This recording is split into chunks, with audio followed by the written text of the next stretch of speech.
doing me wrong, so wrong. I thought that my pride was gone. Oh no, something inside so strong. Oh no, no, something inside so strong. The more you refuse to hear my voice, like I will sing. You hide behind your walls of Jericho, your life will come tumbling. Then I'm a blessing time. You squander wealth that's mine. My light will shine so brightly it will blind you. 'Cause there's something inside so strong. I know that I can't make it. You're doing me wrong, so wrong.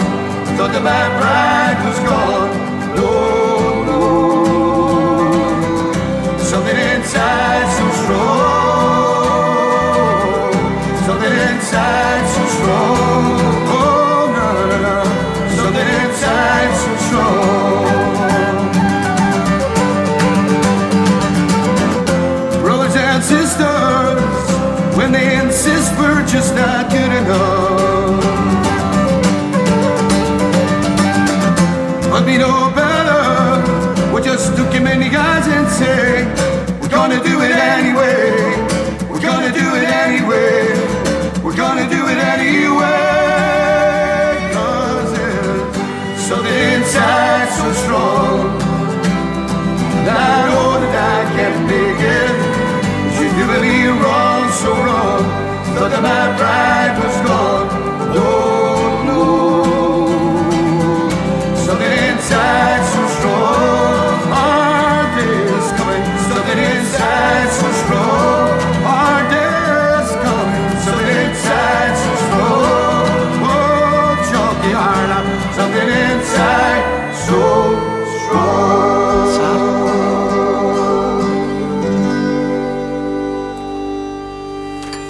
Right, folks, how you doing? Welcome along to let's see, it would be the episode 3 here now of the midweek interviews with the Row interview series, folks. It's sort of obviously separate a bit from the Rebel Sundays show, so it is. But so listen, we're welcome along, folks. We're joined this evening with let's say Sinn Fein councillor for the Cllr area, former mayor of Belfast, and most definitely a local community hero, Danny Baker. So Danny, thank you very much for coming along this evening. Yeah, thank you for a really kind introduction. Just put it forward right there for me. Yeah. Let's see. Right. Of interviews on the Rebel Sunday show, be it like sort of entertainers or other sort of politicians and stuff, whatever.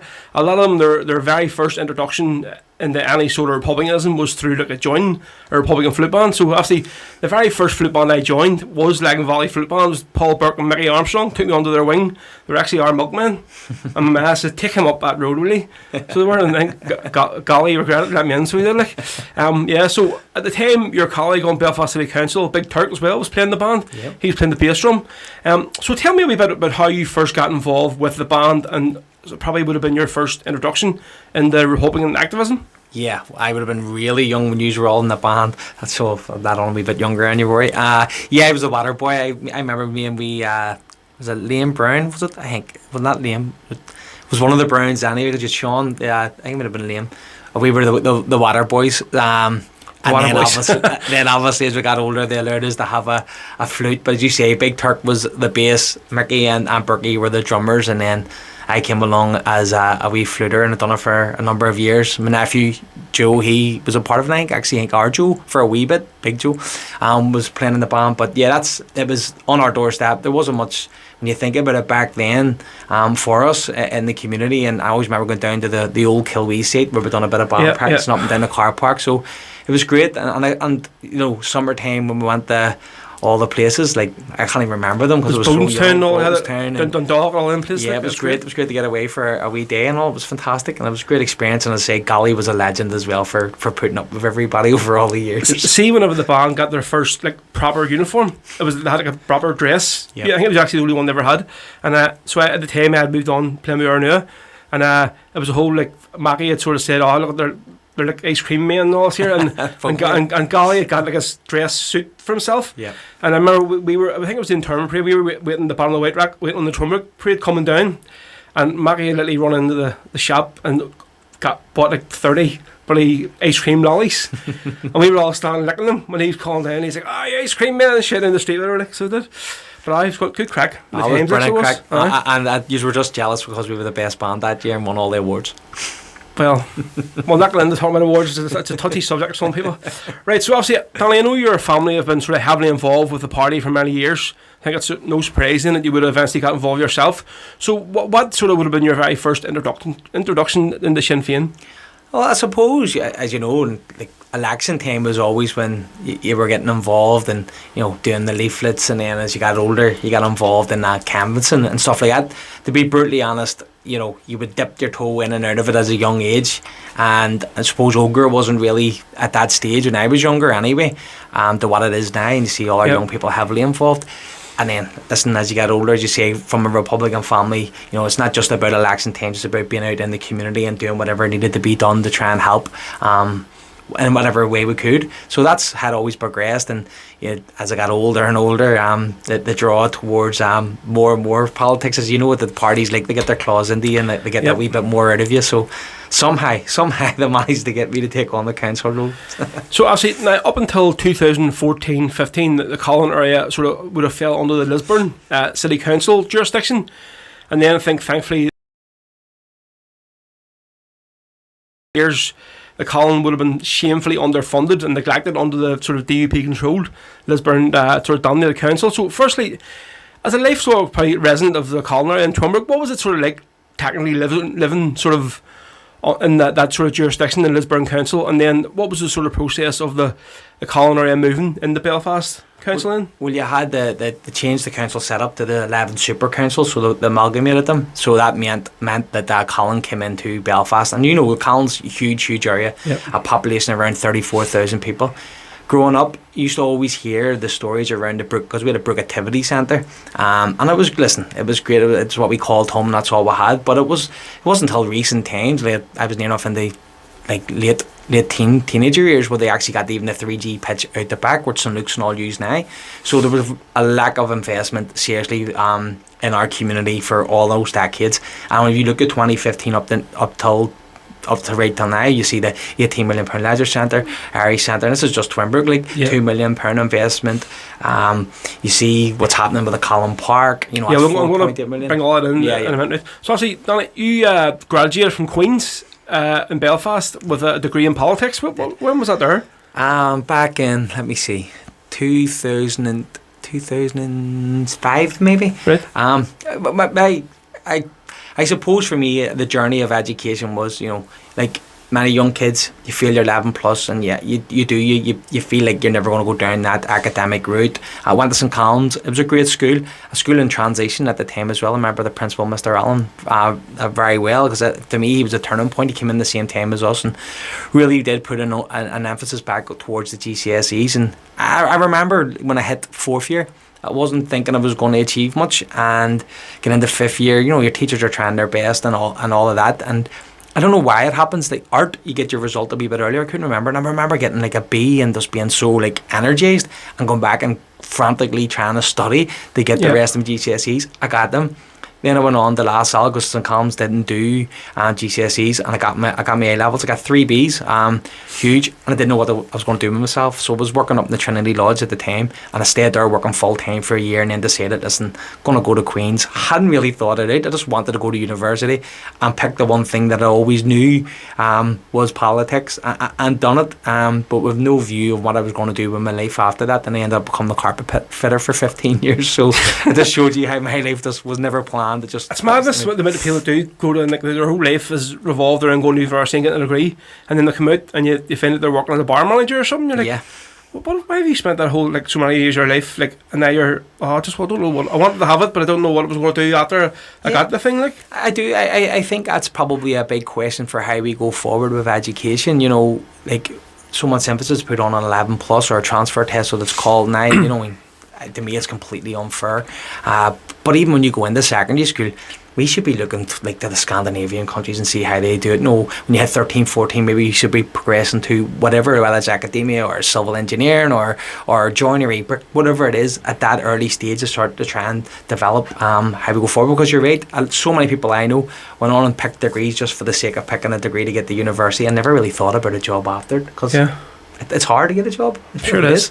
But just on the subject you're talking about, Queens there, I just want to give a wee mention to Kevin McCann, who he's handed in his thing. He's left Queensland and actually bagged himself a big job. So Kevin, if you're listening, mate, fair play to you. Congratulations. Very proud of you, mucker. So I'm really good friends with your parents and stuff for many years. So mate, I knew you were going to go far through the years. So and you can have my job. What? You can have a Kevin. Come and get it. I'm sure he's waiting in the wings. So he is. So obviously. So in 2017, Danny, you were selected by your local common to replace David Bell, who had to say I've admired for many years as and I think he's missed his call. And you look at the work he's doing with art now, the guy's phenomenal. So he is, like, yeah. But obviously, so he was standing down. Were you approached by the party to say, listen, would you consider putting your name forward for this? Or yeah, it was a bit of a weird one. If you think back, 2017 with election after election, it was a really busy time for the party in Belfast and on the whole. A lot going on, and David was fantastic, great councillor, doing a lot for children as well in the community and helping young people with their mavs. And listen, the call came in to say that David was stepping down, and it was up to our local common within Lagmore because of the strength of the mandate that Sinn Fein has in the Cllr area. This is sometimes where you have to explain it a wee bit, because I'm a Cllr councillor, but because of our mandate, we were able to then break up in the area. So Lagmore, which is a huge area in itself, I can concentrate on. Yep. Stephen can look after, Poglass. Charlene at the time looked after Twinbrook. Shana Walsh, obviously Murray and stuff. So it was up to our common to decide, and yeah, it was floated to me by a couple of people and said, would you want to put your name forward, and what are you thinking? Listen, I was nervous about it. Anybody puts their head above a parapet to get involved in politics, it's a big decision. You don't know what to expect. It's okay being an activist behind the scenes and working away. It is a lot different, and people don't see the work that goes on actually within council and committees and the responsibilities you have down there as well. So it is a big ask, and listen, I agreed to it, but I never thought it would have went as well as it's went as well. I've really enjoyed it. I always say, you always find you're meant to be where you're meant to be in life, and I feel like that's where I'm meant to be right now, and I'm enjoying it. So you sort of said, when you started out, you officially, when you first became a councillor, you set out a 10-year plan. Yeah. So what did that sort of entail, and sort of how is the progress of that going on then? Well, I'm a youth advocate, and one of the things I noticed, especially around the 2017, as I say, there was 2 back-to-back elections. You were very much on the ground, a lot more. I hate using that word, on the ground, but we were. And what you were seeing was, I felt anyway, that the growing youth population in Lagmore specifically were lost. There was nothing for them, and there was that sort of animosity starting to grow between the teenagers and the community within itself. And we could feel that on the doors, but we could also feel it from the young people. So that was my focus. So when I came in, I says it has to be youth led. I need to try and turn this around. And I'm not saying that the area was atrocious or anything like that, but there was a section of Lagmore, White Rays in particular, where there was no bus service for a number of years because of antisocial behaviour. Yep. The old, and its council belonged, it was what we would call a mugga pitch. Railings ripped down, burnt. It was wrecked, and it wasn't like young ones hanging about it was the older ones as well. A lot of stuff had went on, so it was about focusing on that, and the first plan was to try and bring some sort of investment in the community. We listened to the young people, and they wanted a football pitch, a Fiji pitch, and we got it at just under £400,000 investment in a year after I came in as councillor. It's delivered. It's changed the area very, very quickly. It's fantastic. How's that actually? Is that they're managed? I mean, that there then? What ways does it work? Well, we're quite lucky that we have somehow managed to have the only, I think it's the only one anyway, I could be corrected, but I think it's the only free 3G pitch in Belfast. Right. And what it does, because it's connected to the play park, it's open and closed with the park, so you get that benefit out of it at the summer because it's open later, but obviously the winter closes earlier. But we have floodlights there. I think that's stage 2 of this. We need progress, and I do have a plan for how I would like to see us go forward with the pitch and bringing youth provisions into the area, like a permanent building structure where we get now and start bringing the pitch to the next level, but also bringing our youth provisions to the next level as well. So, but I think it's obviously it's a massive thing in the area of the antisocial stuff with the playground scene. Like they're actually down White Rocker last week. I mean, I would take Josie down there regularly, like, and it's just it's a shame to see. Like, I mean, that there. I mean, I know the money is put in, like, so the work Stevie Core does. It's unbelievable down that road there, like, and just to see. I mean, the whole park's been closed off now because just a couple of wee, like, I don't want to say scumbags, but I know these kids are hanging about me for.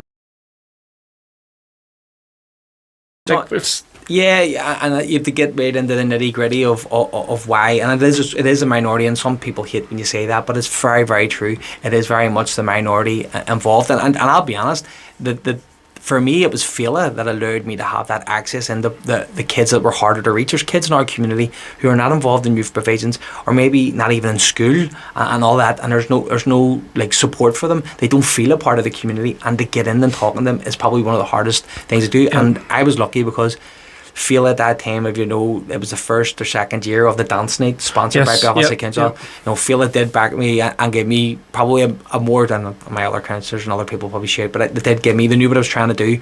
I got a lot of tickets to get out to them kids who were, I say kids, they were 18, they were still teenagers, they're teenagers, but they're turning into young men and women, and it was about that first engagement with them, because once you broke down them barriers, you then, you know, they have brothers and sisters in the community as well coming up. They have to be role models for them, and I had to be a role model for them, and that's the way I came at it. And thankfully, I don't have that issue within Lagmore. There was no damage being done to our pitch, to any play parks or anything like that. And you know, I think Stevie, as you know, works very hard. They'll turn it around in the weight back and all stuff as well. They'll get into it and see what it is, and try and get that help and support that needs to happen. Obviously, you spoke there about the bus services. I know even like the anti-social stuff, there was a few times, the same when you posting and stuff, that like they had to stop. But I mean, is that like in the summer times that seems to happen, like, or what was? No, there was, as I say, where I talk about the pitches now, I was right raised a turning circle. It was a spot where they gathered, like large crowds gathered, and listen, a bus is an easy target. It had happened a couple of times. I come back, it was probably around 2015 it happened. Right, okay. So it was a long time ago, but it got one incident was so bad that pulled the surface for good, and that was a Patra one got thrown. So that was it done. They never came back. And then when I came in 2017, it was one of those things on your top priority was, we're turning the area around. You have to support us as well. We'll work with you, and we did that. And listen, it wasn't easy for a while. It was still touch and go before the pitch really came in. The pitch has really changed that spot, if I'm being honest, because there's nobody hangs about it, and it's safer. It's more populated with positivity. Do you know what I mean? So that's so in 2019, probably the big test came for you, Danny. You put yourself in front of the electorate, and obviously you topped the poll in your very, very first election, the Belfast City Council. So obviously, I think probably your previous work in the community, it sort of served you well back there. So how did that feel when you're like topping the poll in your first time, like personally? It was great personally. It was fantastic. A bit bittersweet at that time. My mum was very sick, and you know, she was watching or listening on the radio. But I wish she had been down to see it, because she would have loved that. But it was fantastic. It was great to have that support, because you did see the outworkings of what we were doing. It was community activism at the heart of everything we were doing. We'd done a pre-canvas like a year before I was only in, but we knocked every door to ask what the issues were, what could we do to help. And listen, 99% of the time there is no issues, or and whenever it was asked of us, we tried to do. We tidied up the graffiti, fences that didn't belong to anybody, maybe some of the housing associations on the main thing. We removed all the graffiti, stuff like that, litter picking, and all just basic activism, and people buy into it with us. No, it wasn't just us as Sinn Féin activists, it was the community coming with you, and it's bringing that community spirit, and I think that paid off, and we continue. It really annoys me when I see sometimes actually people posting about, like, I only ever see them and whenever, and I think probably your own party, that's bullshit, like, because I know even I've seen my own councillor here, Arthur Carson, like, and I've had a few issues, and he's no relation to any folks, it's just the same name, but and he's been straight away on the ball, and obviously you see like, so Stevie, he's all the time, everything he's doing, he's busy posting online, and it's not of, oh, look what I've done, it's busy like sort of saying, listen, look, this is what we can do for you if you vote us in. I mean, and I would sort of sometimes argue with people and go, listen, look, go and speak to your councillor then. That's why you lambasting on Facebook for. Why not just go your problem and say, listen, look, I have an issue here, can you do something about it for me? I mean, rather than going, you only come around your door when they're looking at your vote, and that's all. I mean, that's right. It's a bugbear. It really annoys me. Like, and listen, a vote is lent, and I know you earn your vote, and you earn your vote over the 4, for whatever your term is. Council's 4 years. Over the 4 years, I'm working away. Listen, I'd love to be on the doors more regularly, even pre-COVID, but you know, quite simply, it's a big task to try and knock every door. You have to try and be accessible, and that's why social media, I like to use it. Some people say I probably post too much. Yeah. I probably do, but it's about letting people know I am accessible, and this is what comes to the crux of why I love doing what I'm doing. It is 24/7.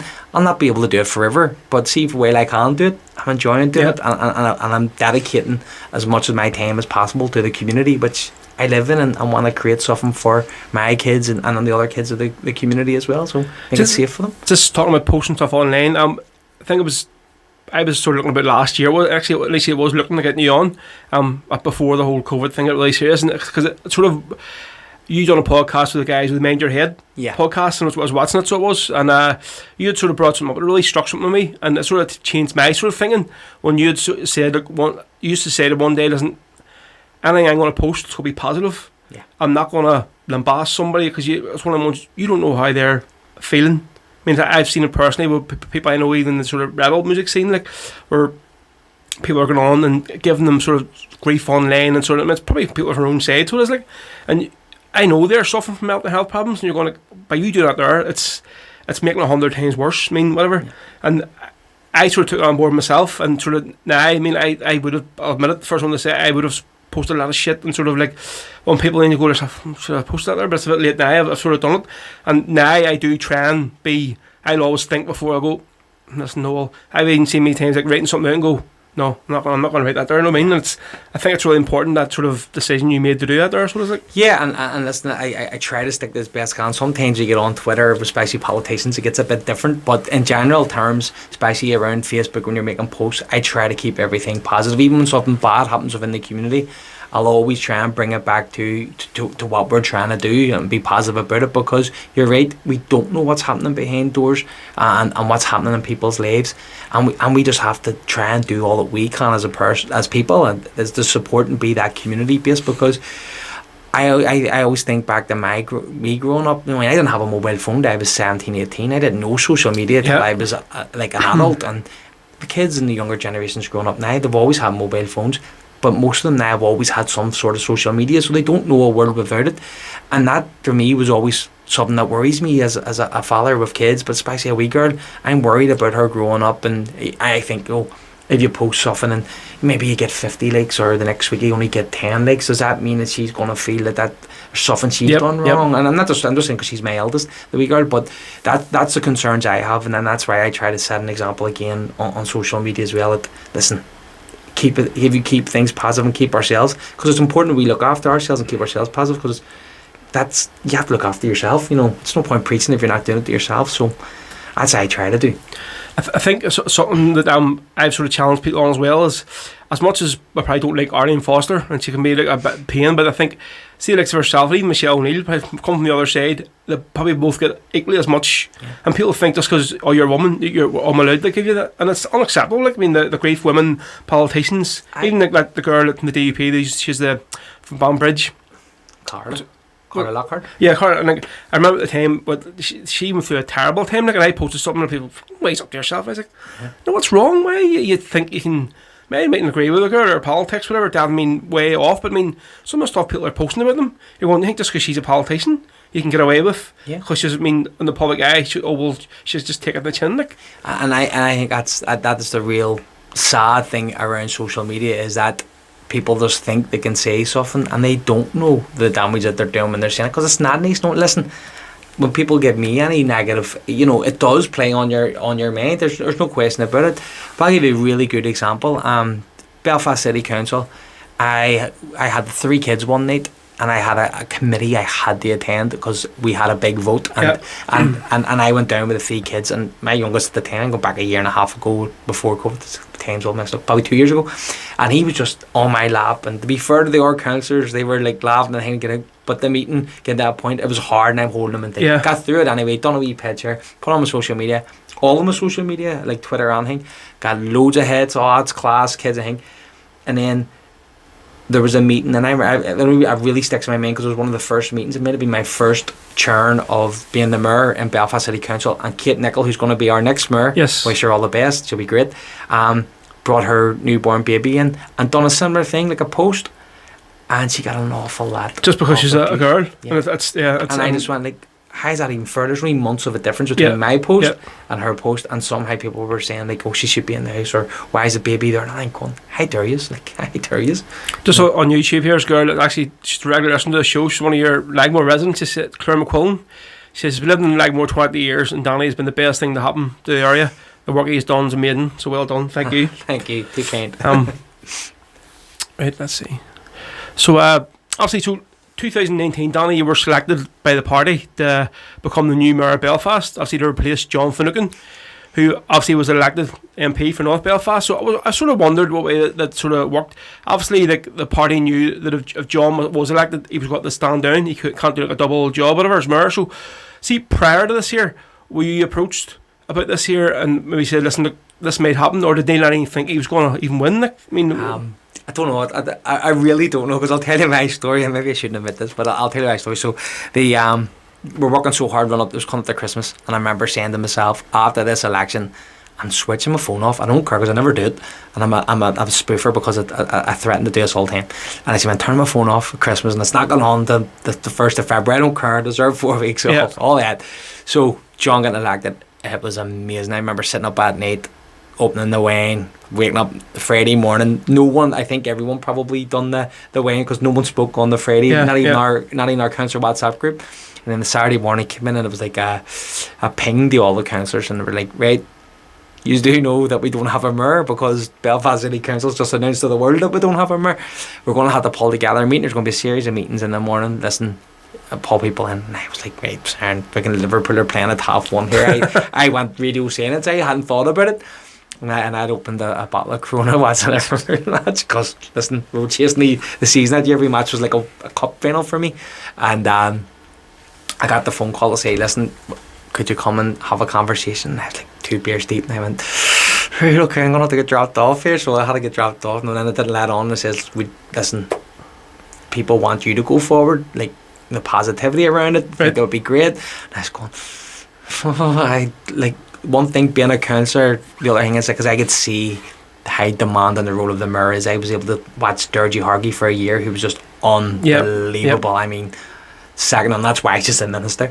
And then of course John had this, and then they said, listen, take a night, go and think about it. And then, to be honest, as I say, my mum wasn't well. I lost my mum that year, and I went, you know what, I'm going to do it for her. Whatever happens the next 6 months. Did you sleep like? Or were you sort of laying there just going, like, just run through your head? It run through my head, because I knew how demanding it was, and like, you're meeting probably 5 or 6 different groups a day if you want to be a really busy mayor, which I wanted to cut. Like, if you want to do it, you want to do it right, do it right, Dergy and John, be as busy as you could be, and you're meeting so many different groups, you're speaking at so many different events. It's a different level. There's no question about it, and I knew that in the back of my head, but the forefront of everything was, you're never going to get an opportunity like this again in your life, so go for it. And I did. I had that wee moment with thinking about my mum, and went, you know what, I'm doing it for her, and I'm going to go for it. And listen, what an experience. Yeah. It was unbelievable. So obviously, it was a very happy, but probably a sad moment personally for you, Danny. So obviously the joy of being selected to be the mayor of your home city, but then again, obviously the sadness that your mother passed away 4 months previously to cancer. So obviously she couldn't be there to share this with you. So probably a stupid question. How did that sort of affect you? But was it like a sort of happy, sad moment in the same? Like, yeah, it was, because it was how I came to the decision. It was that, you know, everyone, I always say, like, for me, my whole life, the one person I always went to while there was a problem, it didn't matter what it was, and I would have advised any young person, even anyone listening here, find a person in your life that you can go and speak to, no matter what it is, because they won't judge you, they'll listen to you, and they'll give you the advice you need. And my mum was that person, so I didn't have her to go to ask that question, because she would have put me right what to do. So she was very much the forefront of why I said yes, and I probably would have said yes if she was still there, because she would have made me do it. So yeah, it was very much bittersweet, a bit like the election as well. It was all that bittersweet, but you know, it's about spinning in that positivity, and then just going, do you know what, I can do this. I can, because my mum brought me up to be a person who could take on anything. So obviously, on your sort of tenure as mayor, so obviously there's a lot of ceremonial commitments and photocols and loads of media work. So see, during that sort of time, as you are mayor, obviously it was half, wasn't it? It was 6 months or 6 months, yeah. So do you effectively sort of have to take time out from your official sort of constituency work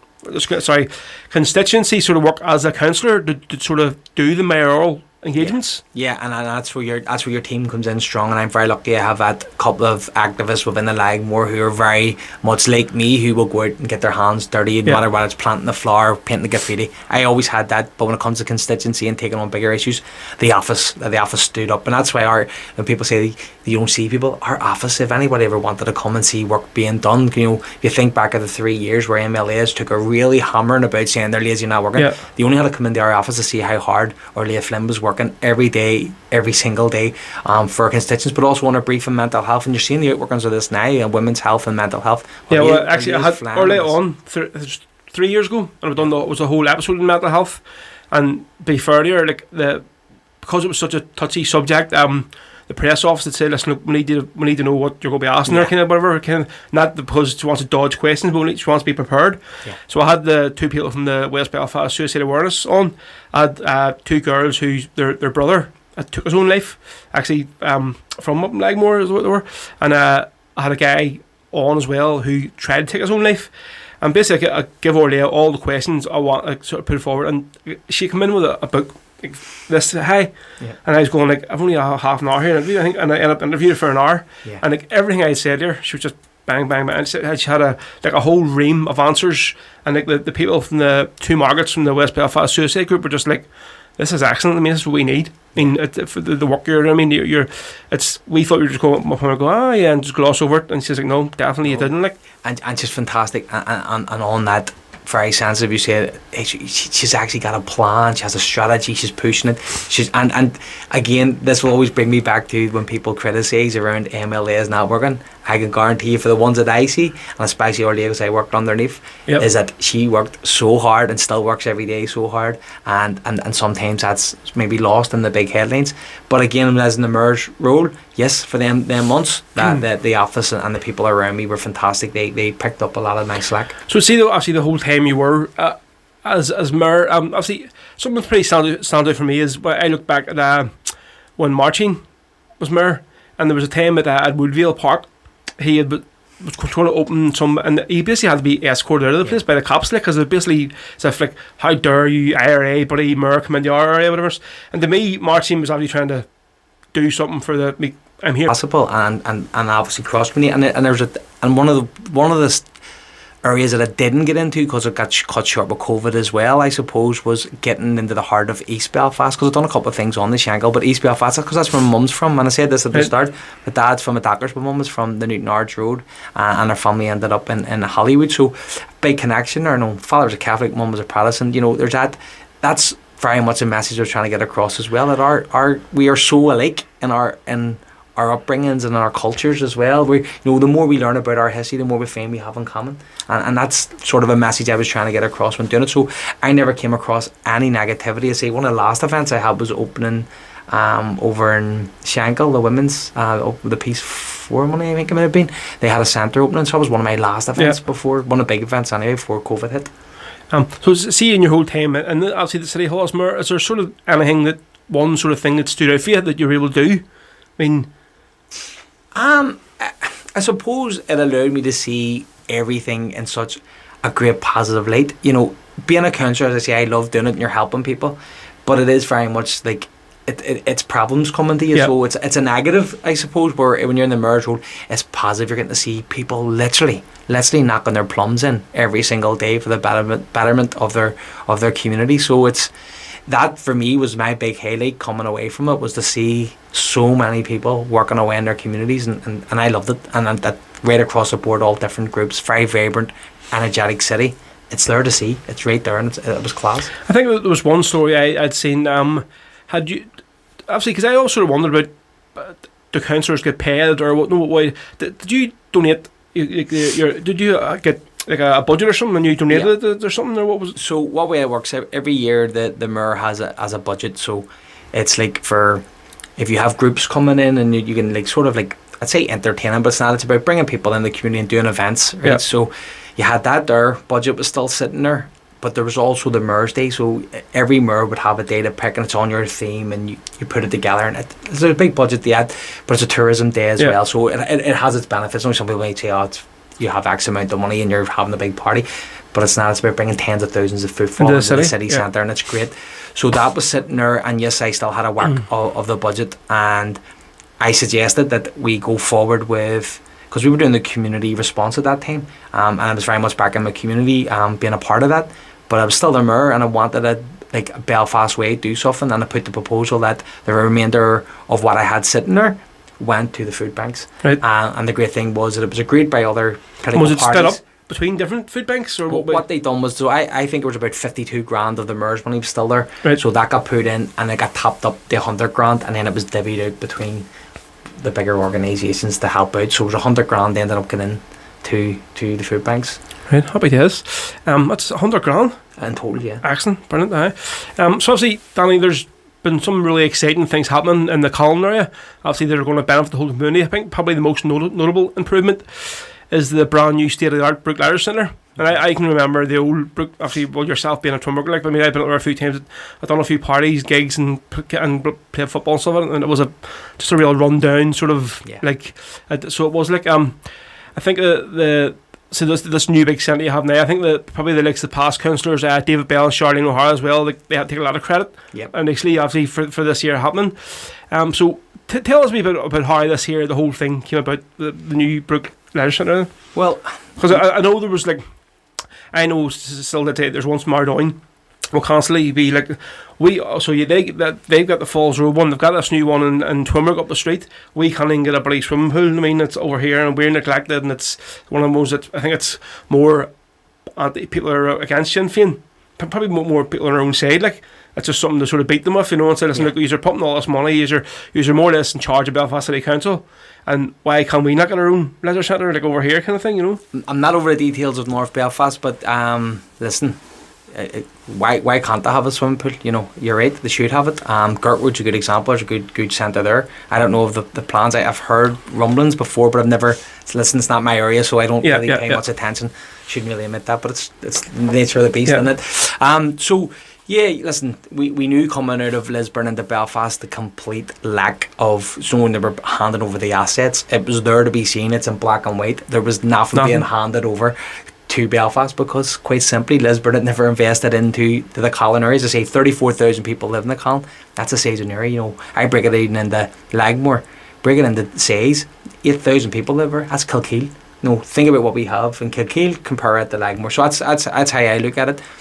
The Brook Activity Centre, close to my heart, because it was where I grew up, and no, don't want to criticise it too much because there's so much happy memories attributed to it. But you're right, it was a beat up, run down activity centre. It is exactly what it was. It wasn't a leisure centre. It wasn't purpose built for the community, and a lot of hard work went into securing that funding, and it was a really strong Belfast Sinn Féin team that done that. Heavily criticised by other political parties during the time that this was pulled off, but it was part of the leisure transformation programme. It was £105 million went into a number of leisure centres throughout Belfast, and the Brook and Andersonstown were two of them, and two fantastic projects. And you know, it's great. It was great for me because I was able to open the new Brook. I opened that as the mayor, and when I think back, and I said there's a time when the field was built. You know, I went to St Columns. I was in the early 90s. I remember looking over the field and there was helicopters landing there, and there were Saracens or burnt out cars or whatever it was. You know how much it has changed and progressed. It's fantastic, and we deserved it. And other areas deserve it as well. So yeah, North Belfast, absolutely. And I'm sure that I'm 100% sure that our team's working very hard. I just don't know the details of it. So I'll say the other sort of massive thing that's happening at the minute is the big thing that's happening basically on the Shearstown Road, incorporating getting it up on the Poglass. So I drive past this every day, right, sort of, and as I see, I've seen the new thing across the road with the bus terminus thing, as it were. Yeah. So what exactly is going on here? I mean, what is it that's being built? I mean, you have all your paths. So it's more or less you're going to have an open space of your pathways, and then in the middle of it there's like a BMX pump track and the skate track. There's going to be play park facilities all there as well. So it's more of a big to me, it's a big opening of space. I think it's just going to be class. I think if we So do it where right, does it lead to? Where can you get to from it? Like, or what it will was- bring you from Poglass down into Cllr Connect, but it'll be different wee avenues towards the Poglass. But it's basically taking that whole right. Okay. pitch up there, and the field of it or the size of it, and just bringing it into nice wee pathways. Listen, when it's all done, it'll be like a lovely wee walk. Park runs. The benefits will be endless. You know, they have the park there as well, for leisure. It'll be great for the community to have that open space to go. And COVID's proved that. I must have walked around Gruffalo, Lady Dixon a million times. So I think COVID has proved to me how important it is to have these facilities on our doorstep and to keep improving on them. So I think it's going to be a great asset for the community. And I have to take a wee bit of credit for the fact that there's a skate track, a small one that it is. I was going to say, I didn't think there was that many people with skateboards in West Belfast. Like, I got a letter wrote to me by a kid with a wee small petition on the back of it. He posted it through my mum's house actually a couple of years ago, and he says, listen, because the new leisure centre just was nearly finished, and they're saying, listen, we're skateboarders and we have nowhere to go. So that was Urban Village's money. It was already agreed, and I remember getting in and saying, listen, is there anything we can do at the side of the new brook or whatever for these kids? And I had a good conversation, and then it says, well, we'll explore the possibility of the new park, maybe being able to facilitate this, because there was always going to be the pump track for the BMXs. So they pushed it out, and that's why I say I like to take a wee bit of credit for the fact that so there's is there a competition or something to try and get it named or something at the minute? It's not a competition. It's out for, so the way we're doing it, the way Belfast does it is, phase one's already done, so there was 5 names selected, and then 5 now up for being voted. So it's up to the public then to go in and vote for the name of the park of phase 2. So see the bit across the road, then it was just been built there. It's like Cllr Town. What actually is that building that's there? What? That's basically your bus service. That's their building. So it's not really, it was meant to be a coffee and all thing getting into it, but it hasn't transpired. But it's basically there to run the hub. Yeah. But there is other plans. I know the CMP are working really hard. They want to turn the Tap Road into like a community hub. So they want another building beside that would be a community centre, health centre. They have a big vision for it as well, and they're working really hard on it. So yeah, there's more things to come. See, the other thing obviously up there, the size of Cllr, you mentioned, it is huge. Where it covers the whole, obviously, Poglass, Twomrug, sort of, and probably incorporating Dunmurry at the start of it. The dairy farm, right? I can actually remember when it opened, right? I was really young, but I mean, to me, it always seemed like it was just this, anything in them, it was just sort of like dreary and depressing sort of like place. Yeah. I know obviously they're always trying to sort of get new, sort of, but I mean, is there any plan to sort of try and like get like bigger stores or something out there to try and like, because I mean, you think where it is, like people. Probably more or less now people can just drive down the Asda or drive down, go into Lisburn, go to Tesco, whatever. I mean, it's probably more like it's on their doorstep as much as it is the. Yeah, I think you make a really good point. Like I think back, we were primary school when that first opened, and the first thing that always hit me was it was open. Do you remember the time? It was freezing when we walked in it. So whoever designed it, that's seriously not good.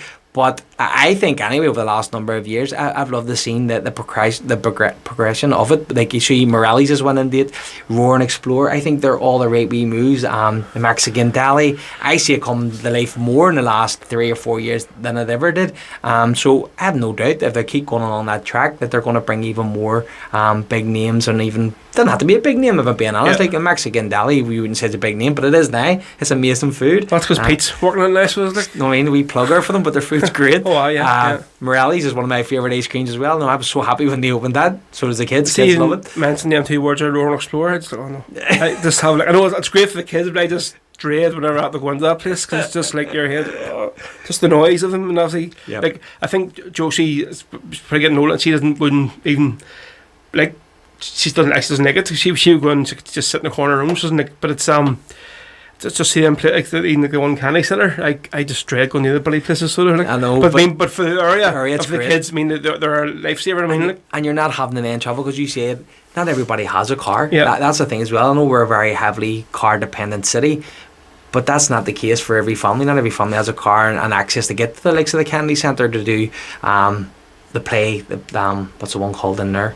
They go up to that, and then obviously Funky monkeys. Not everybody has that access. Yeah. Where now this is on our doorsteps. You can go to Roar and explore, and then you can go into for an ice cream if you have it. No, I always sometimes make assumptions. Not everybody has the capabilities of it all the time. So it's great to have that on our doorstep to give people that opportunity as well. Well, I think obviously the new park sort of connect by opening, it'll give people more access where they can just sort of. Yeah. I mean, is that going to be all lit then? Is it? Yeah, there's lightings. There is lampposts in it. How they're planning to do it, I don't sit on the wee steering group. I know Stephen does, because that sort of falls more in the pub. So he would sit on the wee steering group on what way they're going forward. Me, I would love to see, and I've said this, I want to see it animated. I want to see it brought to life, especially in the summertime. I want to see, it's not just left. I always make this argument about our parks and our spaces that, we know when there's going to be a chance of big crowds maybe getting, because Bar Best says taps off, everybody's going to hang about. So what we need to be doing is being a wee bit more clever and making sure that we're facilitating for families. And how do you do that? You animate it whatever way, and education as well should be a part of this park. I want to see kids come from school up planting trees, but no, like you're doing a Falls Park. There's a great team where you Mickey Colbert Jr. and all them is doing great work. Mickey Curry, because they're getting in, you're planting trees. Maybe a P7, and then if you're going to hang about in the Falls Park when you're 16, 17, that's a tree you planted. So it's about that.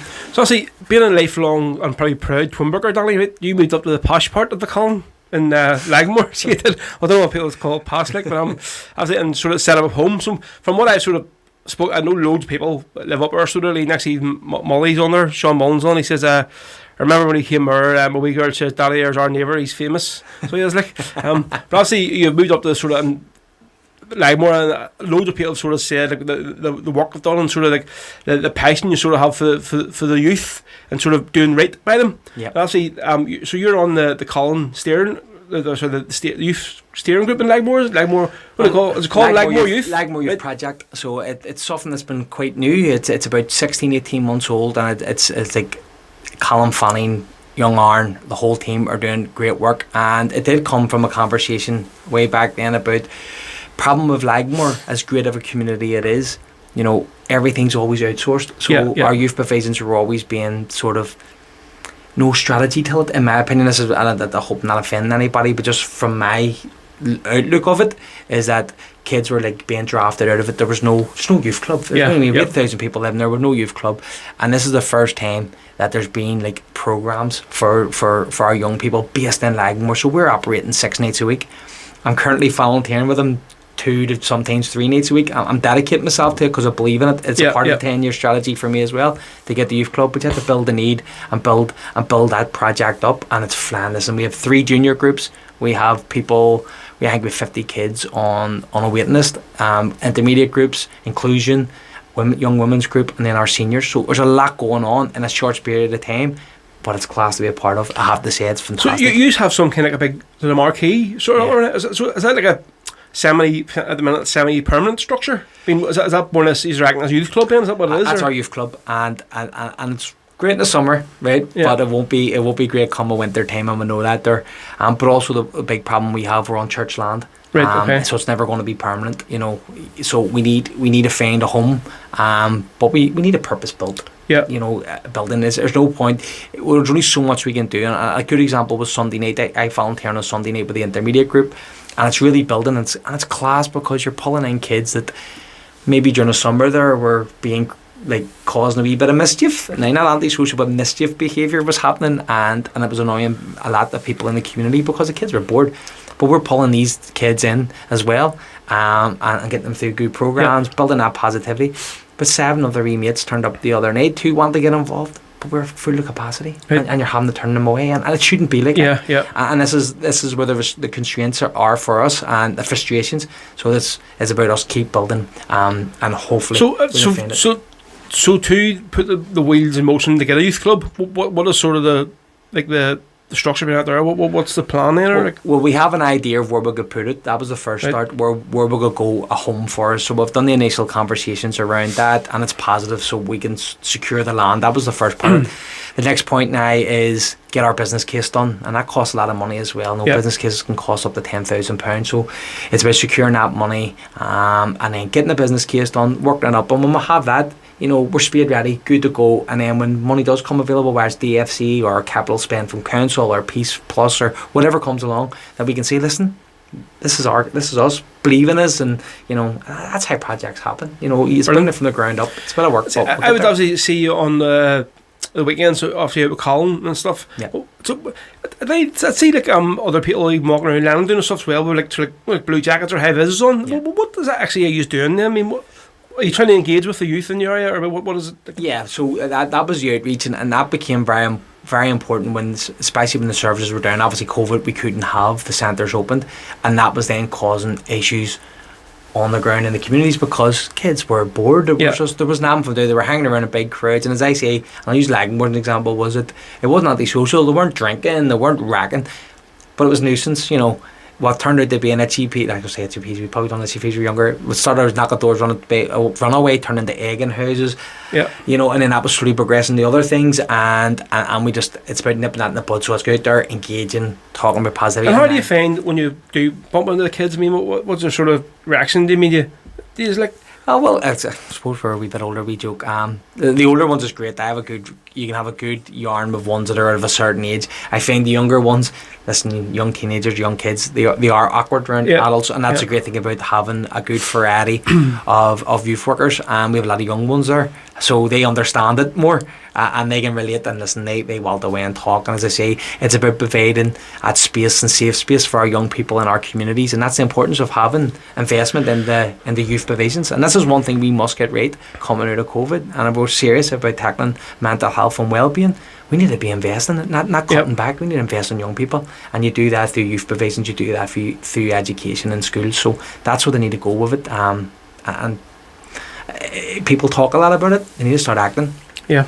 So obviously, speaking sort of now, Donny, with your party hat on, right? Obviously this weekend the DUP elected Edmund Poots as their new leader, so they did. And obviously it looks like he's going to have a major shuffle in the assembly. So obviously he said his top priority is to get this Brexit protocol abolished. So it is. And in the past, obviously he's probably had one of the most outspoken and sort of most extreme views of any sort of DUP elected representative. So how hard of a job do you think it will be to work with him going forward? Like, if he's got, obviously he's already said doesn't want to be first minister. So I'm dreading if it's Paul Givan that he puts forward. But it's going to be probably him or somebody else. Do you think it's going to be a 10 times harder job than working with Arlene Foster? I suppose time will tell to give it a political answer there. But look, we have to work together. I don't think, especially at this time, can we afford for the Stormont to executive to ever go down again? I don't. And I think, and hopefully they know that themselves, regardless of who comes forward. Edwin himself in the past, listen, you've seen all the clips all last week. Yeah. Some of the stuff that's been said over all those years. Listen, I would like to think he probably regrets a lot of it. I think he did come out this week and say, yes, there's some things I did say that are probably more because he's thinking he has to say it there next week because he knows he's more sort of out in the open, and the media's going to be more around him, But he did sort of have some really mad, extreme views, Listen, and it's important that we work together. Listen, I'll never agree with them on their politics, and I'll never agree with my politics. That's fair enough. But the important thing is that we all can work together, all the political parties, because everyone has a part to play in it. It's not going to be a safe place for anyone to be sitting there pointing the fingers. I don't think the public will tolerate it, to be honest. And one of the most frustrating things for me over all the time is you always get and I hope it doesn't happen this time, will be the big two-party narrative. Yep. It's nonsense. They need, if the DUP do something wrong, call them out on it, and be fair on it. And the same as any political party does anything wrong, call them out on it. Don't be playing the two-party green and orange, because a lot of the stuff that happens in the north and in Belfast, it's not green and orange, it's class. Yep. But the thing I want to say about Edwin Poots is, and they originally won whenever Shannon Waltz made the speech about obviously the area was being stood down, and I was working at Fein FM at the time, doing a show, and obviously it was a massive big thing, so it wasn't. I think they said you were using the scoop first, and Adams and all was took him down, and Edwin Poots actually came down into the studio that night, so it was announced, and he came down and he sat there for 2 hours. He didn't have a bodyguard with him. He just pulled up outside the studio, walked in and says, "A cup of tea on there, will you?" And to be honest, I have to give us credit for that there. Nobody didn't need to do it there. But he went, "No, I'll come down," and don't be wrong, he had some Like he was like a ball in the china shop. Some of the stuff he was coming off, obviously, you know what I mean, demands, well, this and that there, but I mean, as you say, time will tell. Like, well, Time will tell. And listen, politics is politics. They're playing to a certain audience as well. That happens across the board. And listen, I'm not going to make excuses for some of their opinions. Of course not. But again, I don't have to agree with them, and they don't have to agree with me either. But we'll all have to work together and share and move towards a future for our young people, because that's all that matters, really. Yeah. It's something I sort of wanted to ask Stanley about, and I'm hoping it's actually your personal opinion here now. And you've sort of always been very open. I had sort of spoke to you, and I said, listen, do I need to go through the party? And you're like, no, listen, I'm happy to come down. So, see, in your opinion, obviously, I have a lot of friends that live in Derry, right? So I have, through the bands and stuff, and through the Republican music scene. What, in your opinion, is going on there, right? Because obviously it seems like every other part of the country, north and south, Sinn Fein is on the up, their electric's on the up. I mean, that there's a lot of positivity between like the elected reps and basically the party workers, but it basically seems like in Derry it's been the complete opposite. Obviously, the elections, or the recent elections, were a really bad downfall for the party. So they were. So, a lot of people have had so much admiration, probably yourselves, for Martina Anderson, for what she's done throughout her whole life and her career, and it seems as if she was going to be basically like the biggest casualty this year. So obviously the party has sort of promised to make big changes ahead of the next election, but obviously there's a hell of a lot of work to do, like, to try and claw back what they've lost there. I mean, so what do you think needs to be? Obviously you come from Belfast City Council, but sort of your opinion on this, like. Again, being a couple of steps away, it's hard unless you're in the middle of something, or up there, but. Listen, something had to probably give, and a complete changeover was the decision that was taken, and I'm sure it wasn't an easy decision. But you're right, Martina's a legend. She works really, really hard. You've seen the work she's done over Brexit. You know, she was very much a person. Front and centre, like. She really was, and that was for the whole of the island of Ireland. She was unbelievable, and I don't care what anybody says. It was if it wasn't for the work of Martina, we probably wouldn't have got into the conversation around the backstops and the protections of the Good Friday Agreement, you know, and she was fantastic with it. But there is no getting away from the fact that Derry has been on a decline for a very long time, and the party just felt, and they must have felt, as I say, I'm many steps away from it, that it was time for change, and I think it's just unfortunate that maybe Martina and other ones are going to be there just as a part of Derry, and it's a fresh start, and only time will tell again on this and how if it works or if it doesn't work. But there's good people up in Derry, and I think it'll be okay in the long run. These things happen sometimes in politics. See, just talking Derry there, I see you were doing the run with Kelly and them. So what are you basically going to be doing? What's the plan there? Is it for all of the hunger strikers? You just go do one. So you start off in Belfast and then you we're in Dungiven and all that aspect and stuff. So we were in South Derry, so we're just doing all their hometowns and doing things. So on Friday we have actually 2 anniversaries. So we're in South Armagh and then we're up to Derry. So instead of doing, well, Cally's a bit. He wanted us to do 10 miles and 10 miles, but I don't think we can pull that off. He's had about 2 years practice, but he's been planning this for a long time. I think he was going, we'll do 10 miles on Friday, but I think we're doing 10k and 10k. So if an early start this Friday, South Armagh first, and then up the Derry, and then we'll be back in Belfast. And is this like a fundraising thing? Is it involved? No, or is just a commemoration kind of thing? Just commemoration. Right, okay. As you know, with COVID, things have been actually very difficult to commemorate with the restrictions, and this was a wee opportunity of doing something, and I think, do you know what, I think it's class to be a part of it, and I've really enjoyed it. Have you been training for this liquor water? Well, I always did run up until I became a councillor. I would have been a very avid runner, and then I sort of let that go because I was, you know, when you have free time you just want to sit in front of Netflix. But over COVID again I got back into walking and then up there running. Now I hadn't went beyond 4 miles until I done that run, the very first one.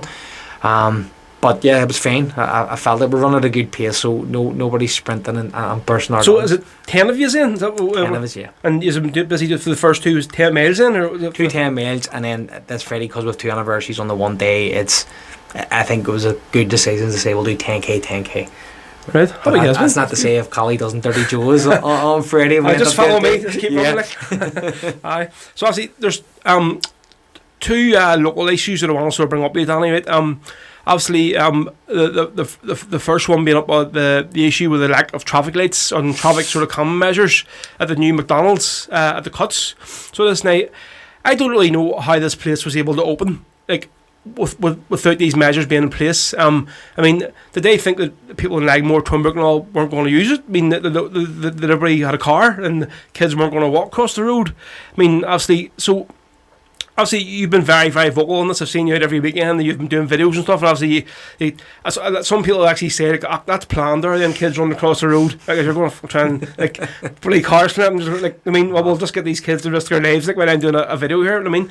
But so how was there any sort of before this place opened? I mean, did the, like, speak to anybody? I mean, local people, local councillors, I mean, said we want to do this here. Did you have any input into it at all? No. Or? And it was one that caught me off guard, as I say. Do you know, if you looked at the timing of it, I was actually in the mayor's role probably when this was maybe announced, but this went through Lisburn, so it's on the boundary, so it wouldn't come across us. So Lisburn, and you see the billboards going up, and I didn't really pay much attention to it. And then it only was when because I threw it up so quick, in prefab buildings. Yep. So it wasn't until I seen where it was located. I was actually out jogging, and I stopped and I crossed the road, and I looked at it and I went, well, the only way in here is through, which would be the industrial at that point. For all I had in my head, and I hadn't thought about it really, because again, I only seen the billboard like anybody else. The entrance could have been on the other side, and once I realised that, I then got straight on the Department for Infrastructure and Lisburn, and to be fair to Gary McCleave, he's one of our new councillors up in Lisburn, he was straight on their planning, and it became very clear that no, they never gave one thought to the Cllr area at all. They didn't even think of foot passengers. One iota in that, there wasn't one conversation. In fact, there was no site visit even done. So that to me was a real massive oversight from the Department for Infrastructure and Lisburn planners. Massive oversight. But do you think now, because they thought, well, we're wasting, that's nothing to do with us up there, that's Belfast now, so we don't need to worry about it there? Like, I mean, I don't know if it's just a human error of not knowing an area, and you see things in black and white and just think, cars can get in and out, and that's all they were thinking about. Obviously that area there, as you know yourself, it is a massive black spot for accidents, even before McDonald's was even thought about. I mean, I go that way going to work every single day, and usually I go up to work at 5:30 in the morning, it's dead, but when you're coming home at night time, many times it's been a tailback because there's been a smasher that just, like, that thing there, like. And the crazy thing of it is that people keep saying to me, well, get McDonald's to pay for it, and I'm going, well, see, to be honest, McDonald's didn't even know about it. McDonald's was like, this development was through a developer working on plans with Lisburn, who Lisburn then go through DFI, so the oversights are all there. McDonald's just came in, like, in the last, when they agreed to come in, they put their building up. They have no oversight of any of it. Not mainly because they've been very open and talking to the owners of it as well, and they're very concerned because in the first 2 weeks, and this was obviously when we had that gap within the restrictions last year, 8,000 cars were using it, but 4,000 passengers in the first week. It was matching Sprucefields McDonald's. Jesus. So that's how busy it was, and as you say, it's always been a black spot. And how the video came about was, myself and Colin Fanning, we were out on the Lagmore Youth Project, and we were putting up signs talking about alerting kids to try and get them to walk that listen, it's a good bit up towards lights, and my problem with them lights is up there, that's where the black spot where the accidents are happening as well. So it's not even safe crossing there, in my opinion.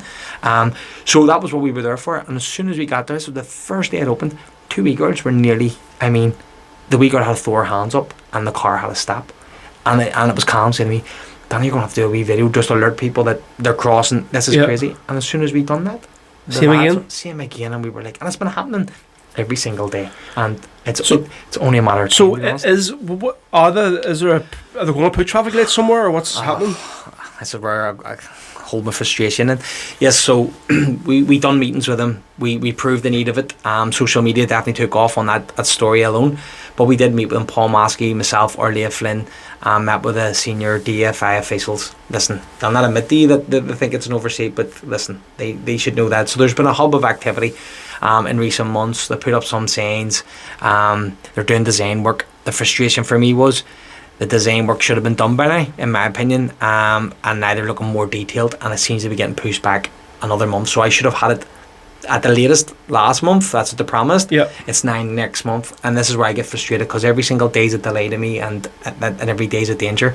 So what I'm afraid of, and I hope they don't do it, is that they agree to a certain design, but they hit us with until funding becomes And available. whereabouts is it then that they want to put them? Or I don't know. It'll be as I mean, do you have an idea? Do you like an idea? I'm not an What do you think? No, because I'm not an engineer. I just know it's dangerous. Yeah. So it's for them is to go in.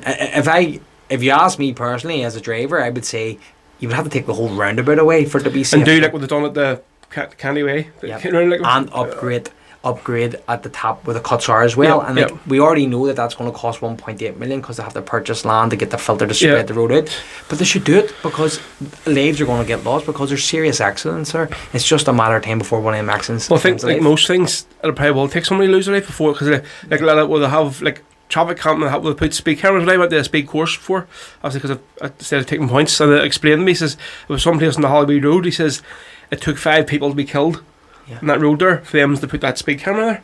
And the first 10 were like, oh well, and then it's happening, and this we have to do something here. So I'm hoping it doesn't come to that. I mean, it's surely and to me that's a failure in politics. It should never get to that. You know, politics, especially politicians, should be able to come in and dictate the pace of where things should happen. Not you mean, because sometimes civil servants or whatever, you look at things in black and white, and it mightn't seem like an issue. It doesn't justify the risk, but we know the risk. So I think that's when politics needs to step in and show. And I hope that if we do secure these lights, that we can turn around and say, regardless of who claims credit for, because I don't really care, it's about politics working. It's working. That's it. So obviously, probably the biggest issue you're dealing with, Danny, at the minute now, I seen you posting about it yesterday, which you do regularly, is the odour coming from Glassmullen landfill site. Obviously, so unfortunately enough, I've been inside this place with work, so I have, and like it's full on masks, everything. I mean, it just reeks. Obviously, so you've been there up and do it yourself. Initially, I think a lot of people may have thought the smell was coming from down the Montupay or something, said, because nobody knew actually where it was coming from. I've worked down there as well, and the stink, there's just, when you come out of that place, Montupay, you can't get it off you, no matter how many times you wear yourself, whatever. But obviously it was a stronger stench, and people was going, where the hell is this coming from? Like, so obviously it was eventually sort of found out that it came from Glassmullen landfill site up in the Glenside road direction. So firstly, how does this affect people, obviously yourself included, sort of living in close proximity? How does it affect your day-to-day lives? And then obviously where are you at the minute with trying to get something done about it? Well, I'll go through the history of it. You're right about, you mentioned two big sites there. In fact, I've been dealing with voters in the column the whole time I've been a councillor. It was one of the first complaints and some of the first meetings I'd done was with our environmental health team down in Belfast, who have been absolutely amazing. I must say, they have been fantastic, the work that they have done. And the first year, I would say, it was a damp cloth odour impact in Demurray, and this is only during my time, by the way, because it's longer than that. It has more history. A damp cloth type odour was impacting, especially Demurray, parts of Bonham and Twinburg, and it was coming from the Demurray Industrial and around that. I don't want to say the name of it because they've never concrete NIA proved that. I've never came out and said that, even though, listen, I know where it's coming from. And that's never actually been dealt with. And again, NIEA, which is the Northern Ireland Environmental Agency, has not dealt with it, right? So that would have been up until probably 18 months ago when that stronger odour started impacting Mount Eagles, Lagmore, top end of Puglass. Obviously, always impacted White Mountain, Stonyford directions, but really impacting us, and that's seeping right into Twinburg, Demurray, and further down the field. It's now that potent, and that's coming from Mullen Glass. And it wasn't even easy to get the recognition that it was coming from Mullen Glass, because once again, meeting countless times the NIEA, and always hearing they're exploring different sites. And it was actually last summer, again, just that wee small break that we had through restrictions, I managed to get up to Donegal for the weekend, during the week. I wasn't in the weekends, during the week, because I remember the Only Town News phoned me and says, oh, they've located the thing, they've released a statement through the paper, the NIA are telling us that it's coming from the Natural World plant, which is on the Glenside Road as well. But the NWP plant were dealing with a DERA contract. The Popular isn't actually really a big site, so it isn't the Natural World. It's only like a wee sort of like 2 big buildings. Yeah. I mean, and it wouldn't be, I don't think it would stretch up the regions, are no, I mean, and what had happened was, but we did get an order from it, because what happened was back in Duncrew there was a fire, and they asked them to take on the contract of the animal feed, and that caused a really strong odour in the area. And in my opinion, and I said this to the NIA, it felt like that this was an opportunity to blame and then confusion happened within the community because everyone suspected it was Mullingar, but no one was confirmed it. And their NIAs are regulators, but as I say, Belfast played a massive part, their environmental health team, in identifying who it was and working towards building a case. And that's what we're sort of getting to now. I sort of a last resort was for me to bring forward that motion to Belfast, asking political parties to join and support the motion that would allow Belfast to take legal action against Mullingar and also against the NIA, and that's a big move, I have to say, big call, and so they agreed to it. They haven't passed then. I was unanimously, or like no, nobody opposed it. Most parties spoke on it. Nobody opposed it. Now, I mean, the DUP may come out and say no, we didn't support that, but it didn't get that stage because there was enough parties. They just didn't speak. So I don't know where their position was on, but every other political party spoke and supported it because it had been going on for so long. So that you're seeing the outworkings of the legal action now. They've been served under the Clean Neighbourhood Act. A community petition that was begun by Mairead, and I have to say Mairead, James and the team of the Shut Down Mullingar, the Facebook and Twitter page, they've been fantastic. They've been working countless hours on this, emails. So have you had any dealings with the people that run the site? I had one meeting with them, and it was just after Christmas. And it was they contacted our Leah and asked could we do a meeting with us, and listen, they were giving their view on what it possibly could be, and they will of course have a position to say that it's not them, and they're a good neighbour, and listen, they can take that position, and that's why it's important for those like in environmental health and the NIA who are the regulators. They are the ones who are the experts. They should be dealing with this, but unfortunately the community's having to do so much work around this because it's still happening, and it's with us on a daily basis. Like, its last couple of days has been absolutely horrendous. Like, it's going through COVID, we're meant to be ventilating our houses and we're closing our windows. And so take it like you couldn't even hang washing out or anything. Is that how? I mean, would it affect? I mean, that kind of thing. The way I would describe it is that, like, the first I got a feeling, I never wanted the scaremonger, and I've always said this. But there is people in my community who are saying, and I 100% believe them actually, that it's impacting their daily lives because they're now suffering from headaches, nosebleeds, asthma, flare-ups, everything like that. And it was Christmas Day that I got it really strong, and the kids were at the back playing, and they were picking it up and saying, and I going, that was all day. And then one of the nice days we had there around March time, or in Easter maybe, they were out all day long. So you find when it's warmer, it's definitely... That's a concern. When it's warm, you get it. But no, like Christmas, anybody in the Cllr area tell you from probably Christmas Eve right through to the New Year's, it was horrendous every day. Okay. Horrendous. And listen, it ruined for me Christmas Day because I ended up taking the kids out of control cars. I took them in. I says, no, it was just too potent. And I don't know what health impacts would be of it. I'm not an expert. I'm not in that field. But... as a parent, you get concerned, and my residents and my constituents are concerned as well, and rightly so. So where are you at the minute then with sort of trying to get the... So the legal action is only so that Belfast has served, and it has served Mullingar with that abatement. That's only started. It only happened 2 weeks ago, so that's only begun. Our process plays out. I supported the residents on Friday as they went in and handed their petition of over 2,000 signatures to the NIEA, and I suppose the message is always when the odour is detected, we have to keep reporting it, we have to keep emailing, we have to keep logging it and building that case. And I do know Belfast City Council are working really hard, and they're investigating, and say I don't want to name him, but this guy's fantastic.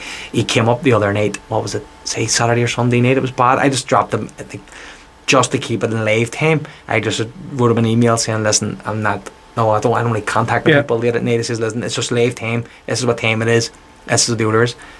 He came up out of the house. Serious, right? Yeah, came up into Mount Eaglestone and fantastic commitment to it, and he was able to confirm that yes, that is the order that you would get from a landfill site, and it's very potent in A, B, C and D of areas at what time. So it's all about building the case. But I mean, see in this site, it's not even just Belfast. It's everywhere is going in that there. I mean, there's I've seen been there. He's kind of obviously working in the trade, so like from like Portadown up in there, from Lisburn, like nearly all Lisburn's councils there. He's go up and tip in there, whatever. And it's I think a lot of people have a responsibility. I mean, it's all their stuff that's going into this place. Everyone so it's not they can just well we're getting rid of her. I mean, so that them's deal with it. I mean, it's. Yeah, and when it comes to the waste management, you're right. A lot of different because it's under the ARC 21. So there's a number of councils, a number of waste getting in there. And the frustrating thing for me is I'm giving, like, Belfast, I 100% environmental health team been brilliant. You know, the same motion I brought forward to Belfast that got passed wasn't allowed to be tabled in Lisburn Council. Like, this seat sits on the boundaries of Lisburn. It's not even Belfast.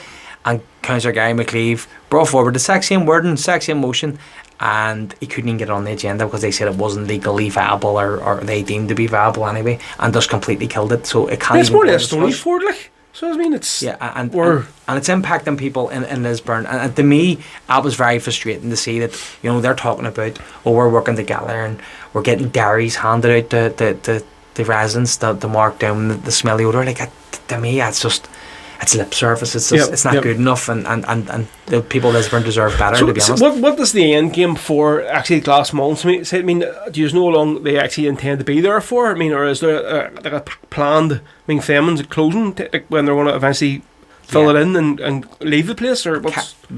I would like to see now, I personally rate this second because of what has happened over this last number of years. I would like to see it closed right now. I would like to see it kept. But I would also like to see an independent inquiry into this site, because what maybe not everyone knows, that there is probably about 16 to 18 months left on it anyway, for it to be closed off and kept. But there's a couple of decades, or at least a decade anyway, of extraction of gas going to be coming out of it. And in my opinion, it's not being managed properly now. I have concerns then for the foreseeable future. No, there's one thing, but you're going into like another generation here. I want it. It's right, just covering it up, but it's the stuff's going to come out of it. Like, once it has been covered up. Exactly. And no one, in all the meetings I've done, and I've asked this a couple of times, and no one's ever come back to me. How am I getting an odour at 10 p.m, 2 a.m, 4 a.m, or 5 a.m?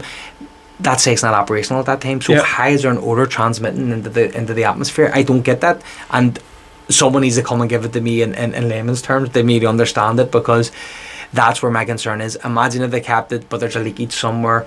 That's why it needs to be independent. And I mean, the minister, the pressure should actually be going to the minister now. Come in, step in. You do have the power to do it, and let's see where. So is this Nicola Mullen? No, this would be Evan Poots. He's also environmental, yeah. Right, that's what it falls under. Okay, right, no problem. I thought so. You would want him to come in and close it. I would like to see it kept, but at the very least, he should be coming in and closing and getting an independent review of that. So has this got to him? Do you know yet? I mean, I done a meeting with him. Me and Orlia. Orlia had last year set up a number of meetings.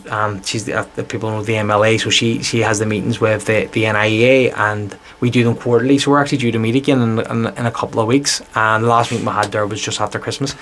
And this is only on our party. I've met them separately as with council. I've met them just with residents as well. But as a party, they've been doing quarterly meetings. And one of them quarterly meetings, Minister Poots at the time came in, but unfortunately we only had about 25 minutes with him because it was around the time he wasn't well. And he stepped down, so he went in for surgery.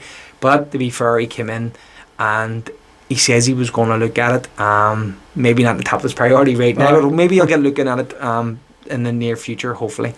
Right, so we're going to wrap up here soon, Danny. Obviously, the last couple of questions. So obviously, the natural maybe progression for a councillor is obviously to work our way up through the party and the ranks, and then maybe sometimes becoming an MLA. So do you ever sort of see yourself for a few years maybe sitting at Stormont, or do you like sort of feel like your best work and sort of is done in the community as a councillor? Like? Yeah, I think that's it. That's what I love doing. As I said earlier on, I think I am where I'm meant to be right now.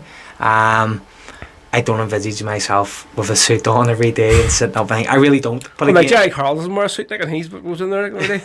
Nearly Ian McCann, I mean, like. Fair enough, but no, I enjoy the day-to-day stuff, and as I said earlier on about Orlea, and that's who I get to work under and get to see. Yeah. You see how much work goes on behind the scenes, and not necessarily does everyone get to see that hard work. It takes you away from the community a wee bit as well, and that's what I love doing. So I don't ever envisage myself as an MLA. I've got my 10-year plan. I made secured quicker. Don't know what happened. You know, I have a vision for what I want to go. See, if you ever technically, if you did move up to Stormont, do you think you would get away with rocking a Mohican haircut up there? Tell me, what exactly was that all about? Well, it started off with because were you the mayor when you had this? I was the mayor, yeah. So obviously with COVID and all the barbers closed, the big thing wasn't me. I didn't care what way my hair would have grew or just shaved it off. But the kids, especially my youngest, my wee lad, just didn't like getting the haircut. Right. He didn't let me shave. His hair was growing out of control, and I says, listen, I shaved my head wall. So the three boys, we done three skinheads, and then it was just that bit of fun then progressing. I was doing the TikToks at the time with my daughter, so I was sort of playing with hairstyles with the boys. So all three of us ended up with mohawks, and yeah, it was good fun. I don't think it would allow you that even now to walk in the rock and the council with a mohawk. Well, they would allow you, but I don't know how you look. But so were you actually in council when you had this in your head, like, or No, so we were all everything was shut down. all zoomed? Everything was done. So Okay. now, Right. to be a couple of times now, that's probably untrue. For me as the mayor, I was able to go down. What I tried to do was not put that pressure on the staff. Like, you know, I wanted people to be safe in the house, but there was a couple of times where I hadn't a role to play, and I had to go down and put the chain on and do that. But there was few and far between because I was able to do everything very remotely and away from the sort of the ceremonial stuff with the chain and that. But there was a couple of times I got the chain on, and then obviously my last TikTok I done with Mia, I stuck a suit on and I stuck a chain on, and me and her done an AC one in City Hall because I had to go down and sign papers anyway. So I had a bit of fun with it. I think, see, just before we finish up with the council stuff, I posted last year. I think it was obviously. I keep trying to say last year because it was like we've really lost the whole year. It's madness, and you talk about it. But obviously it was when you were mayor. It made this proud decision very early to cancel this Patrick's Day parade. Yeah. And I actually remember at the time, like there's a lot of me grief and probably from Nolan and all as well, and that you as saying like, what's he think he's doing here? I mean, he's jumping the gun or whatever and stuff. But I think you posted a picture up that morning, like actually in your garden, whatever it was, and it was basically like, looking forward to the day, busy day and all whatever. And actually later that evening, you put another picture up actually in the council after this long meeting, and I put the two pictures together, and it was like you'd aged 20 years in the space of one day. Like, what was the sort of stress you were going through that day? Like, I think it was probably that was the one day that I think I was actually nervous to do a council meeting because we had called. When the mayor has a certain power, like compared to call special meetings, so I had already called a special meeting around the time. Remember, Flyby had went under, and Belfast airport, so there was a real massive issue was brewing that week anyway. So they were coming in and to present, and we were going to try and do all that we could as a council to try and support Flyby. COVID, yes, it hadn't really kicked off. We were watching the scenes in Italy, we were hearing the stories, and I remember, say our meeting was 5 o'clock or 6 o'clock, I can't remember what time the meeting was. About half an hour before, news started to come in that, you know, I think it was Galway or Cork had moved, and it was an opportunity, and I knew I could put it on the agenda, but I knew other political parties wouldn't be happy, and I knew it would have drawn criticism from, because at that time the British government we still had Cheltenham, we still had the Liverpool match, you had a massive concert in Wales, Cardiff was, Cardiff, so lots of stuff were going on that week. There was almost maybe an arrogance about some of the leadership within bigger politics that they weren't maybe paying full attention. I felt there was an opportunity. Our council team felt that this maybe be the right decision, and if we're wrong, do you know what? So what? We're taking the right approach. And at the exact same time, to be fair, West Belfast was leading the way because you had our bars shutting down. No, we don't know if we had that event of that first St. Patrick's Day, could our first wave of Cllr and a lot worse. We'll never know these things. But you're right. I remember when we put it on the agenda, a lot of political parties were not happy. And then the news sort of filtered to the mainstream media, and then again you could hear the cameramen were coming down and they wanted to hang out, as you say. A certain radio presenter was looking blood, I think, the next morning, but I refused to go on any of the shows. I done the morning show, but I wouldn't go on any of them. I wasn't getting into it. It wasn't about Sinn Féin or the DUP or Sinn Féin and the other parties or me. It was me in that role, an opportunity to try and... So see, actually, when you put it forward to the emergency meeting, was there opposition to it? Like, yeah, there was a bit of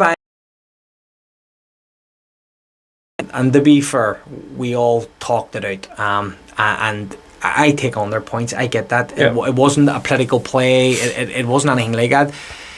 It was a fact that we were heading towards unknown territory, and you know, there's a lot of people that are employed by Belfast City Council as well. There's a lot more play than just simply calling off a parade. You're talking about staff, and a lot of big decisions had to be made, and then around that time we made the decision as well to give delegated authority to the chief executive, because decisions were going to have to be made very quickly, and because it was about, first and foremost, protecting citizens of Belfast and our staff, and that to me was the reason why it was the right decision to make, and I'll always stand by it. And again, we'll never know what the impact could or could not have been, but to me it's the right call, and to be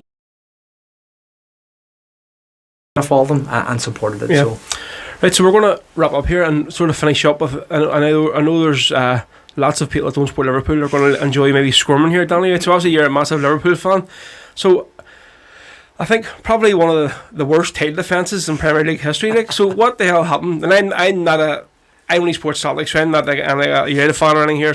But what the hell has happened with Liverpool this season? Like, lots of bad luck, and you know it's no secret of the injuries they had, and it wasn't just about losing. Oh, here we go. Listen, not about losing just Virgil van Dijk, but you've seen the amount of players that went through in the back 6 or 7 over the first Cllr months, and they lost their players early. Listen, it happens in football, and a lot of teams have felt it later on. But you know, see, Liverpool still managed to finish in the top 4 here.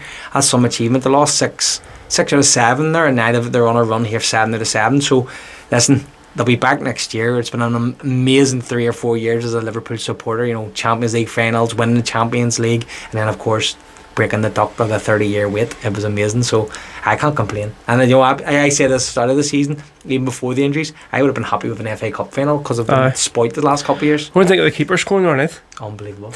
Unbelievable. Actually, I was actually in the middle of my show was on, so it was on Sunday when I was up seeing this come through, and everybody was like, "What? Jesus Christ, your man!"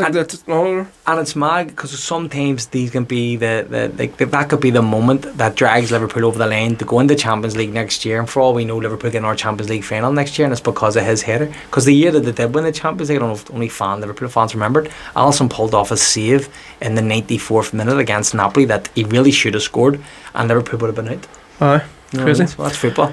So obviously, folks, seeing there's Danny is a massive Liverpool fan, I'm a massive Celtic fan, so we're going to finish up the show. Only one song we play, You Never Walk Alone. But the version I'm going to play is Rebel Roots, Jared Glacken and Sticks, and so I'll give you all a wee reminder, folks, if any are heading up the Tyrone this weekend for the Rostonbury Festival. It's actually what it is. It's a drive-in rebel event, so it is. Brilliant. So basically, they've done like a 2-day this year, and actually they were just calling it the Irish Brigade presents drive-in Rebs. And then Kieran Davenport from Glasnevin from Sligo, we'll call it Rostonbury. Like, is it Ra? And then so they've basically got a big poster on there. It's called like the Rostonbury Festival. So it's basically a drive-in and like a drive-in movie. So instead of like watching the film, you get a wee code for your car stereo, and there's a massive. So I'm going to be playing the Sunday, folks. So there's going to be no show on this week on Sunday, unfortunately. I may be going live before the thing starts, but. We'll definitely be back next Sunday. So listen, we're going to finish up the show this year. You'll Never Walk Alone with Jordan Sticks and Rebel Roots. So Danny, thank you very much, mate. Thank you, mate, for coming on. Fantastic. When you walk through the storm, hold your head up high, and don't be afraid of the dark. At the end of a storm, there's a golden sky and a sweet silver song of love.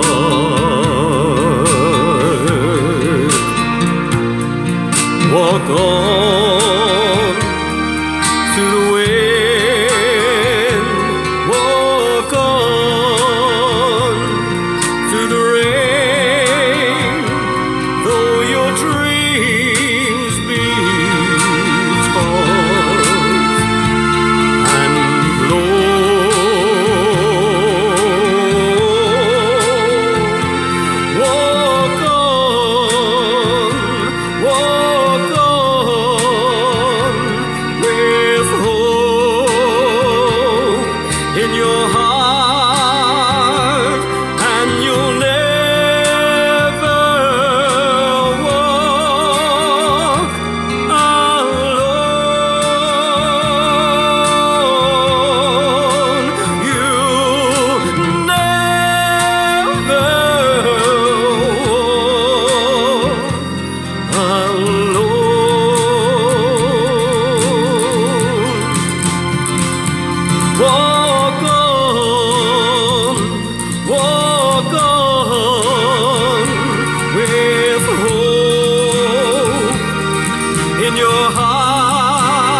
There we go. So it was Danny Baker there for coming to show us here. He's away there now, so thank you very much, mate. Much appreciated. So yeah, folks, that there was part 3 of our midweek interviews. Row and conversation. Massive numbers, but listen, we covered a lot of really important subjects here in West Belfast, and I think it was good to have Danny on because he definitely is when you sort of talk about people being a community hero, Danny definitely is one of them. He's not one of these politicians who just did it to sort of get his name in the paper. And his constituents, a lot of people are on here now will tell that there. So fair play, mate. So folks, as it says, this Sunday the show is not going to be on. I said in the weekend I'll let you know. Basically, the way it is, if it was going to be on, I would have to start doing a really early show, maybe 12 to 2. I need to get my gear together and then head up to Cookstown to do the festival. So I'm hoping if I have a good internet signal, I'll go live for a while before the festival starts. So well, maybe from the stage, which will be good. Obviously I'll do a few videos out to all the cars and stuff, whatever. So if I can get signal, fingers crossed, I'll do that there. But if not, I'll get a few videos recorded and we'll put them up on the page. So folks, I say I'm trying to get a lot of people involved in these new midweek interviews. So I'm going to be doing one next week again. I think more that because it's so prominent at the minute. So what I have next week is I have 2 family members of the Balmurphy victims. So it's 2 girls that have been really heavily involved in the campaign over the last lot of years. So they're going to be coming in. 2 of them are going to be sitting here. It's 2 of the daughters of 2 of the people who were actually murdered that day. So I'll be posting during the week about advertising that there. So that'll be next Tuesday at 8 o'clock. So really looking forward to that there. And obviously, you would have seen, folks, all the media the last week with the Balmurphy, the inquest and the coroner's report. So these 2 girls are coming in first hand and basically explaining their side of the story, what they've went through, and basically what happens now, what they're looking for. I think they've maybe got their truth, and now it is all about getting justice. So we'll hopefully hear that there next week with the next plan. So folks, I say thank you very much for tuning in this evening for part 3 of the Row interview series. I won't be on Sunday, unfortunately. So the next proper show will be next Sunday. So it will, and the guest next Sunday will be Bobby Fields. You all know Bobby's fucking rebel. You've seen him. So I'm going to be playing a few songs of Bobby's brand new album. And I'll have Bobby on the phone as well for a full interview. So folks, until then, I'll see you all next week. Hopefully, maybe see you this Sunday. If the internet in East Tyrone is any good. But until then, cheers, Chuck Arla. You have been listening to Rebel Podcast of Rory Carson. To listen to this and past episodes again, and to also check out future episodes, keep an eye on our official SoundCloud page. We're also available on all social media outlets. Just search Rebel Podcast. Bhí si bh géisteach an sin leis an fád cruailí Rebel le Rory McCarson. Le héisteach le seo agus hir hagran a ríis, agus na hagran atá le teach, caisúil siú efigil sugin SoundCloud, agus táid fáil gach cinneal ardan na main thuisiilta. Ní mór ditch ag fád cruailí Rebel a curda.